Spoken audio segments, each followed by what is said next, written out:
बिस्मिल्लाहिर्रहमानिर्रहीम। अस्सलामुअलैकुम दोस्तों, उम्मीद है आप सब खैर आफियत से होंगे। सुल्तान नूरुद्दीन जंगी पार्ट 15। फहरिस्त के मुताबिक सबसे पहले सईदुल सादा की खबर लेनी थी, लेकिन सईदुल सादा इस कदर नेक और गरीब परवर इंसान था कि उसे एक दिन पहले ही इत्तला पहुंच गई कि उसके नाम पर जरगाम ने खत तनसीक खींच दिया है। उसका नतीजा ये हुआ कि जब दूसरी सुबह मुंह अंधेरे सईदुल सादा के मकान को घेरा गया तो मालूम हुआ कि सईदुल सादा एक दिन पहले ही कहीं चला गया है। किसी गुलाम या कनीज को उसके बारे में कोई इल्म न था। मुमकिन है कि किसी को इल्म भी हो, मगर वो अपने फरिश्ता सिफत आका के बारे में क्यों बताता। नासिरुद्दीन ने 50 सवारों के साथ सईदुल सादा की हवेली पर छापा मारा था, लेकिन 4 घंटे तक हवेली का चप्पा चप्पा छान मारने के बावजूद वो सईदुल सादा को तलाश ना कर सके। मगर वो जिस किसी ने कहा है कि खसियानी बिल्ली खंबा नोची, तो यही कैफियत नासिरुद्दीन की थी। जूं जूं वक्त गुजरता जा रहा था, उसका गुस्सा बढ़ता जा रहा था। आखिर उसने कनीज़ों और गुलामों पर तशद्दुद शुरू किया। गुलामों पर कोड़े बरसाए गए और कनीज़ों को जंजीरों में जकड़ के राहदारियों में घसीटा गया, मगर किसी ने जबान ना खोली। आखिर नासिरुद्दीन ने तंग आकर हवेली को लूट लेने का हुक्म दिया। हुक्म मिलते ही फौजी सवार हवेली पर टूट पड़े और दम भर में हवेली का हुलिया बिगाड़ के रख दिया। सईदुल सादा अफरा तफरी के आलम में हवेली से निकला था। घर की वो कोई चीज़ उठा ही नहीं सका था। फौजियों ने हर चीज़ लूट ली। फिर नासिरुद्दीन के हुक्म से हवेली को आग लगा दी गई। हवेली जल रही थी और सईदुल सादा के पड़ोसी हाथ मल रहे थे। बाज जोशीले जवान और बूढ़े लश्करियों को बुरा भला कह रहे थे। उनके एक नेक इंसान के घर को फूंक देना शैतानी खेल से कम ना था। हवेली के गुलाम और कनीज़ें बेकसी के आलम में दूर खड़े आंसू बहा रहे थे।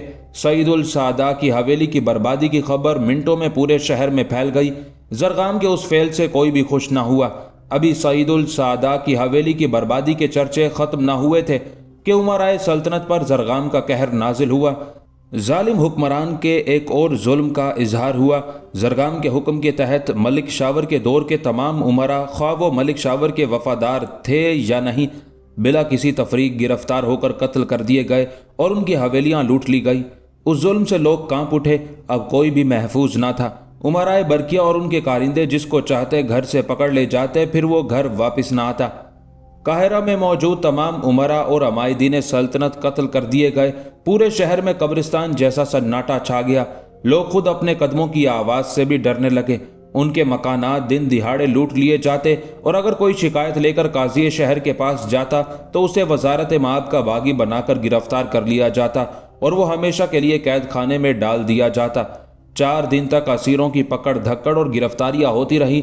लोग जल्लाद की तलवार का निशाना बनते रहे या सूलियों पर चढ़ते रहे। 5वें दिन जरा सुकून हुआ, फिर 6ठे दिन बाजार खुल गए और आहिस्ता आहिस्ता शहर की रौनकें वापस आने लगी। हालात मामूल पर आए तो यरूशलेम की सफारत ने फिर हाथ पांव मारे। उसने जरगाम के खास मुलाजिम को राम करके दारुल वजारत में हाजिर होने की इजाज़त हासिल कर ली। मुलाकात के वक्त सिर्फ सफारत के सरदार को तलब किया गया और एक बंद गाड़ी में उसे वजीर आजम के महल भेज दिया गया। ईसाई सिफारतकार महल तो पहुंच गया, मगर तमाम दिन एक कमरे में जिसके बाहर पहरा लगा था बंद रहा। रात को भी उसे तलब नहीं किया गया।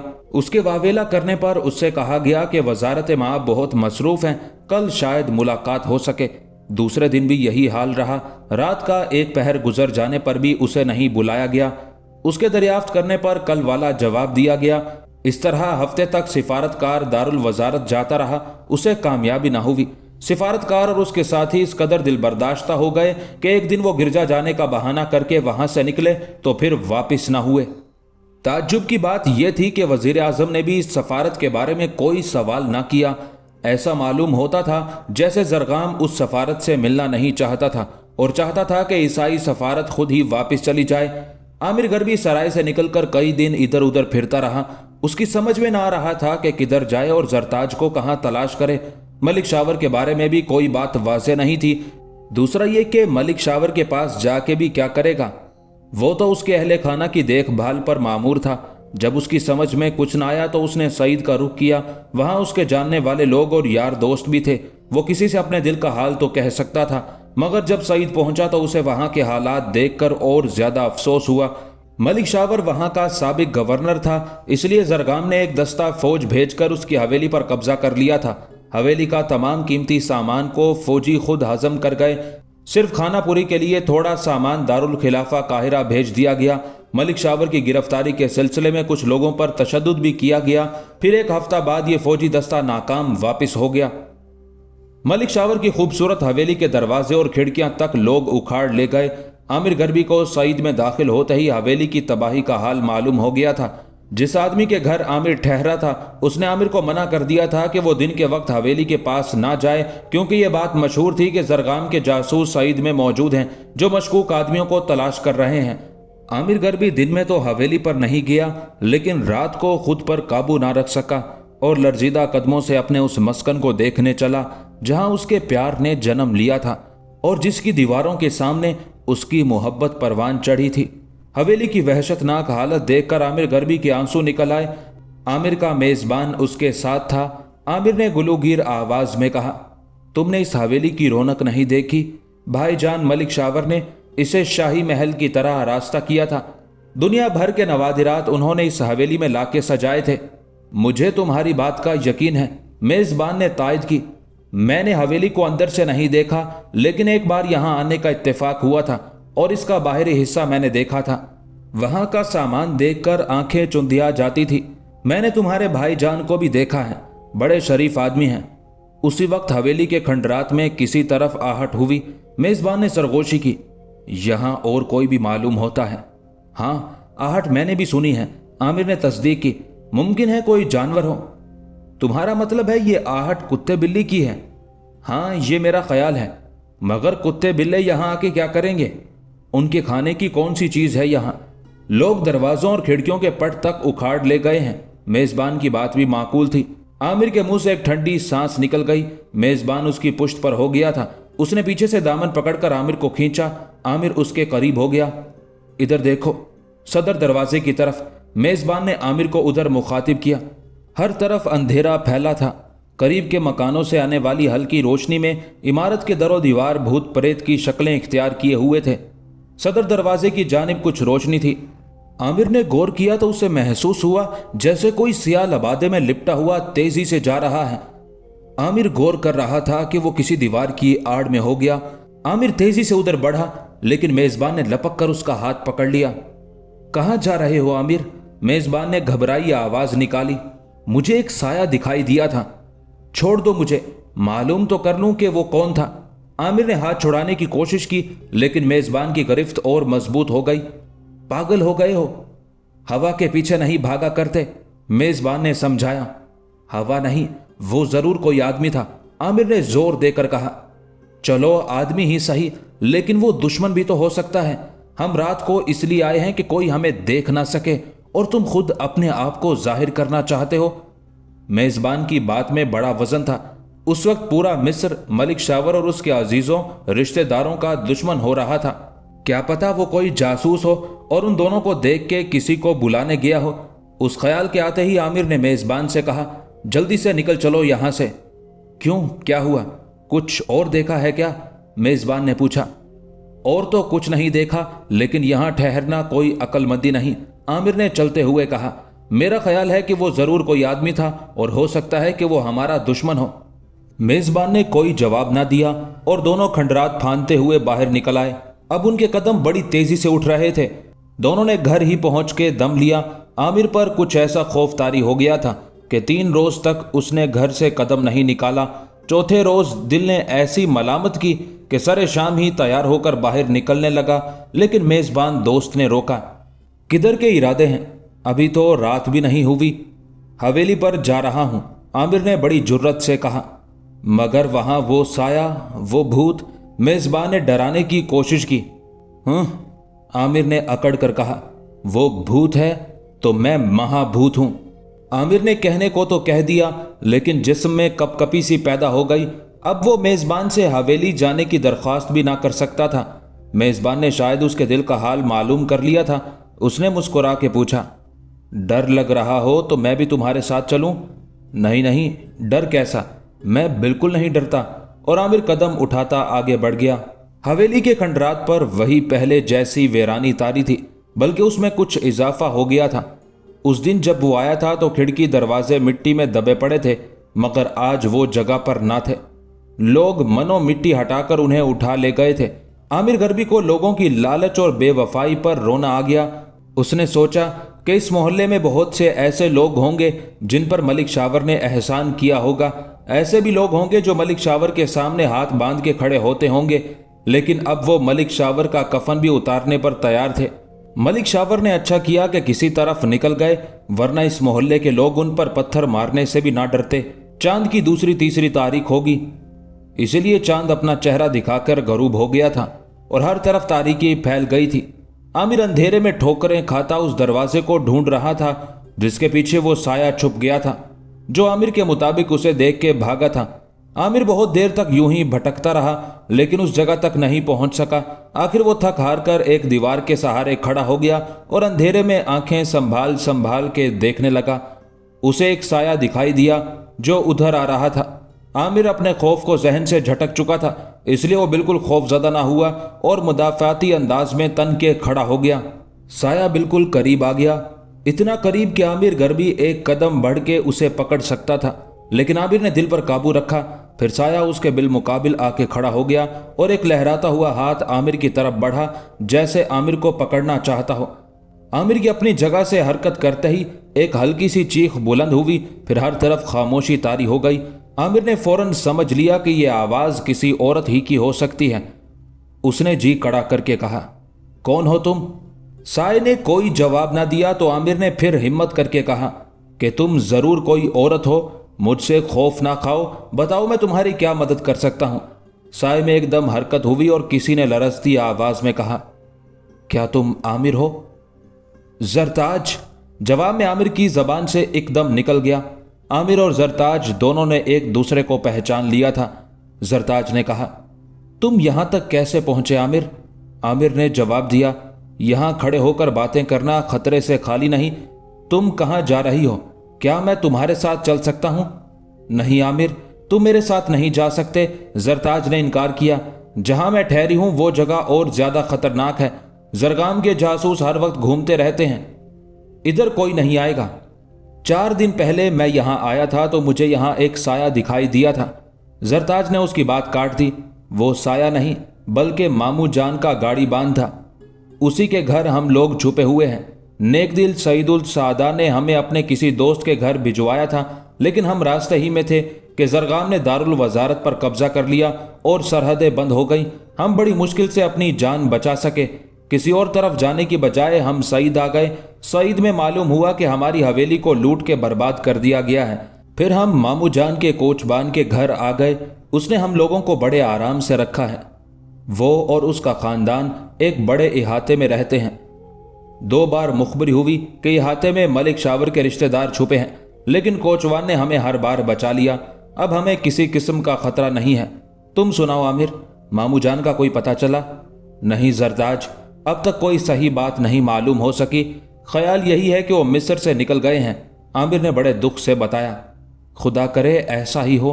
फिर सोच के बोली, कोचवान को मैं रोज रात को हवेली पर भेजती हूँ।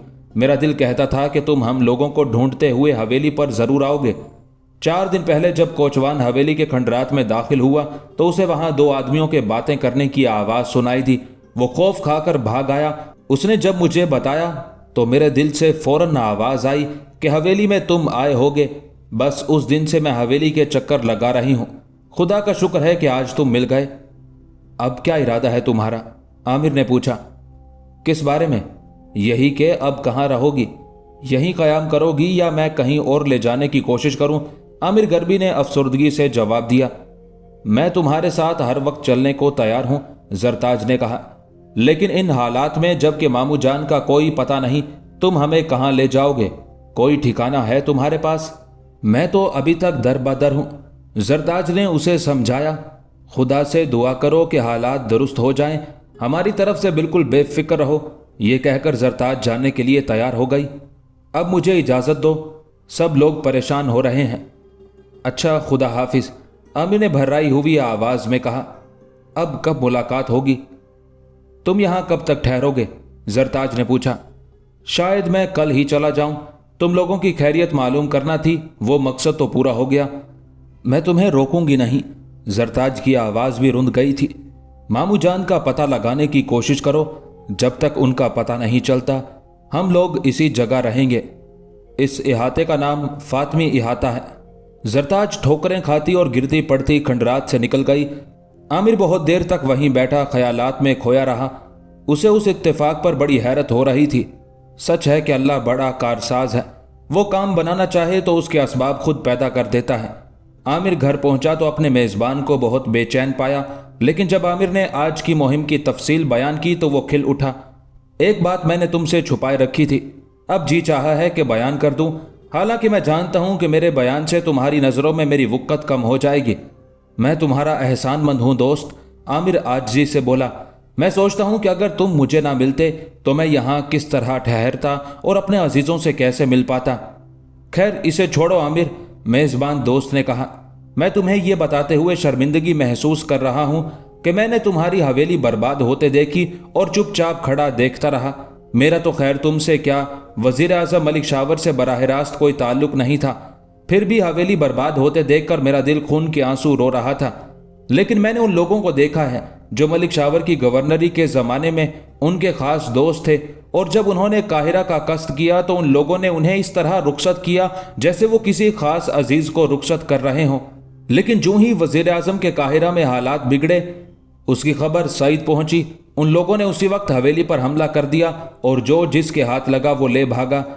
उस वक्त तो खैर मोहल्ले के बाद शरीफ लोगों ने उन्हें समझा बुझा के हवेली को बचा लिया, मगर दूसरे ही दिन उन्होंने एक आदमी काहिरा भेजकर गवर्नर की हवेली लूटने की इजाज़त हासिल कर ली।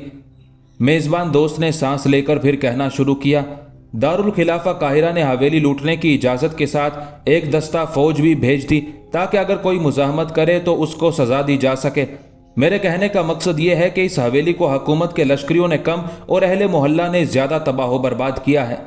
3 रोज़ तक हवेली को बराबर लूटा जाता रहा, यहाँ तक कि लकड़ी के दरवाजे और खिड़कियाँ तक उठा ली गईं। तुम जो चाहे लानत मलामत कर सकते हो, लेकिन ये बात ज़रूर है कि मैं और मोहल्ले के बहुत से लोग हवेली बचाना चाहते थे, लेकिन लोग इस कदर भरे हुए थे कि हम लोगों की हिम्मत ना पड़ी और हमारी आंखों के सामने भरा पड़ा घर बर्बाद होकर रह गया। मुझे तुमसे कोई शिकवा नहीं दोस्त, आमिर ने साफ दिली से कहा। जो होना था वो तो हो गया। मैं तो तुम्हारा इसलिए शुक्रगुजार हूं कि तुम्हारी वजह से आज मैं अपने अजीज़ों तक पहुंच गया। आमिर, अब मुझे इस बारे में यह कहना है कि तुम अपने अजीज़ों को मेरे पास ले आओ, उन्हें मैं एक महफूज जगह रखूंगा, दोस्त ने पेशकश की। इस मसले को फिलहाल मुलतवी रखो। आमिर उसे ज़्यादा तफसील बताना नहीं चाहता था। अब मेरी उन लोगों से मुलाकात नहीं होगी, मुझे भाईजान को तलाश करना है, किस्मत हुई तो फिर मुलाकात होगी। अब तुम किधर जाना चाहते हो? दोस्त ने पूछा। आमिर ने सोचते हुए बताया, इन लोगों की तरफ से मुझे इत्मीनान हो गया। अब पहले मैं काहिरा जाऊंगा, अगर वहां से कुछ पता ना लगा तो जिधर दिल कहेगा उधर चला जाऊंगा। क्या अजब है कि इसी तरह मैं उन तक भी पहुंच जाऊं। उधर काहिरा में हालात बड़ी तेजी से तब्दील हो रहे थे। वजारत माब ज़रगाम ने यरूशलेम की सफारत को बारियाबी की इजाज़त ना दी। वो इंतज़ार की सौबतें बर्दाश्त ना कर सका और तंग आकर यरूशलेम वापस हो गया। शाह यरूशलेम खिराज की भारी रकम का इंतज़ार कर रहा था। जब उसे मालूम हुआ कि खिराज तो एक तरफ रहा, ज़रगाम ने उसकी सफारत से गुफ्तगू करना भी गवारा नहीं की, तो वो आग बगोला हो गया। उसने फौरन लश्कर को तैयारी का हुक्म दिया और तीसरे ही दिन लश्कर लेकर बड़ी तेजी से काहिरा की तरफ बढ़ा। मिस्री जासूस यरूशलेम में मौजूद थे। उन्होंने फौरन 2 तेज रफ्तार सवार आगे पीछे काहिरा भेजे और वजारत माब को इत्तला दी कि शाह यरूशलेम मिस्र पर हमला करने आ रहा है। शाह यरूशलेम का मिस्र पर इस कदर रौब था कि अगर शाह की ज़रा भी नज़र घूमती तो मिस्र से सफारतकारों की कतार बन जाती और एक के बाद एक सरदार शाह यरूशलेम को मनाने के लिए यरूशलेम जाता था। लेकिन ज़रगाम ने यरूशलेम से आने वाली खबर पर कुछ तवज्जो ना दी। उसने दारुल वजारत में उमरा की एक मजलिस मुनक्कद की। उन उमरा में तकरीबन वही तमाम गिरोह बरकिया थे जिनका सरदार ज़रगाम बन गया था। ज़रगाम ने उमरा को बड़े जोश से मुखातिब किया, मैंने आप लोगों को इसलिए जमा किया है कि यरूशलेम से हमारे मुखबिरों ने इत्तला दी है कि शाह यरूशलेम बिला किसी जवाज़ या इश्तियाल के मिस्र पर लश्कर कशी का इरादा कर रहा है। मुझसे पहले मिस्र की वजारत पर जो वजीर मुकर्रर हुए वो सब यरूशलेम को एक मखसूस रकम खिराज के तौर पर सालाना अदा करते थे। اس وقت ہمارے حالات ایسے نہیں ہیں کہ ہم کوئی بھاری رقم شاہی خزانے سے نکال سکیں، پھر بھی ہم نے ارادہ کیا تھا کہ حالات درست ہوتے ہی مقررہ رقم ہم شاہ یروشلم کو بھجوا دیں گے، لیکن شاہ یروشلم نے ہمیں تنبیہ کی ہے کہ خراج کی رقم فوری طور پر ادا کی جائے ورنہ مصر پر حملہ کر دیا جائے گا۔ اس سلسلے میں آپ لوگوں کی کیا رائے اور کیا مشورہ ہے؟ ایک برقیہ امیر نے جواب دیا، وزارت مآب اس معاملے کو ہم سے بہتر سمجھتے ہیں، ہمیں تو بس حکم دیا جائے کہ ہمیں کیا کرنا ہے۔ دوسرے امیر نے پہلے امیر کی تائید کی، پھر تو ہر امیر باری باری کھڑا ہوتا تو پہلے امیر کی بات سے اتفاق کرتا۔ زرغام اپنی تعریف سن کے پھول گیا۔ ملک شاور کو شکست دے کر اس کے حوصلے بڑھ گئے تھے، یہی حال اس کے لشکر کا تھا، وہ بھی بے گناہوں پر جبر و تشدد کر کے شیر ہو رہا تھا۔ زرغام نے بڑے غرور سے سر اٹھایا، خراج دینا مصریوں کی توہین ہے، ہم عیسائیوں سے کسی طرح کم نہیں بلکہ ان سے زیادہ طاقتور ہیں، میرا خیال ہے کہ ہمیں میدان میں نکل کر عیسائیوں کا مقابلہ کرنا چاہیے تاکہ خراج کی لعنت ہمیشہ کے لیے ختم ہو جائے۔